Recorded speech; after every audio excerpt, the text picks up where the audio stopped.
s'appelle ma belle demoiselle et son sac poubelle. Ce jour-là, il n'y avait pas de surveillant dans la salle. Les deux filles parlaient, riaient, aucune d'elles ne vit que j'étais présent. C'est pourquoi, à un moment, je me manifestais. Salut, dis-je avec mon sourire bien gourd. Ah, c'est toi, répondit la fille aux cheveux longs. Ah, c'est toi, chérissait aux cheveux très courts. Elles éclatèrent de rire à l'unisson.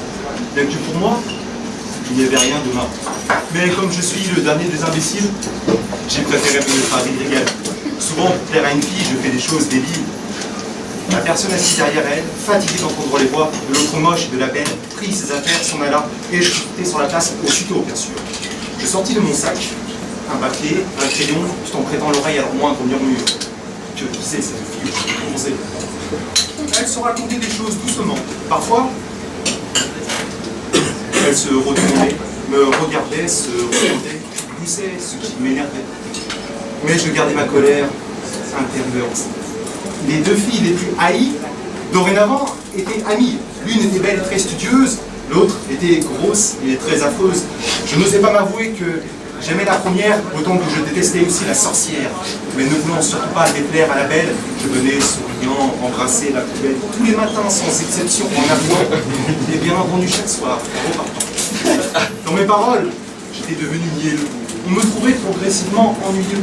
Quand mes potes, par exemple, me parlaient de la grosse vache, je leur disais que non, elle n'était pas grosse. Auparavant, moi-même, je l'eusse traité de cage dans son dos. Je tenais cette rumeur pour fausse. Quand il me disait que la truie faisait trop de bruit, je répondais qu'une douce mélodie émanait plutôt depuis ses cordes vocales.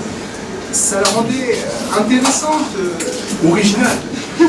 Mon meilleur ami de l'époque, d'ordinaire fier comme un coq, en passant, frôla par erreur cette reine de la laideur. La vilaine s'est retournée et l'a regardée. Elle paraissait compter 5 ou 6 secondes. Soudain, elle armait sa main et l'attaquait si fort que moi-même, j'en ai senti les ondes.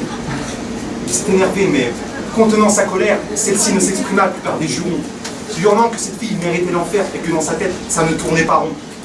Puis, il a fait un pas déterminé vers moi pour cracher sur cette sale fille de joie. Il voulait m'entendre dire que j'approuvais ses propos, ainsi que la vexation qu'il éprouvait.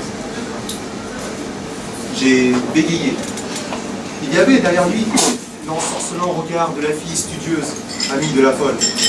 Alors j'ai dit, mon ami, c'est n'importe quoi.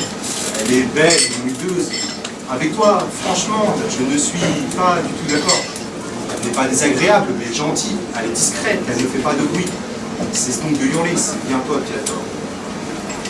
Depuis ce jour, j'ai vraiment perdu tous mes amis. Je vais en salle d'études, même à midi.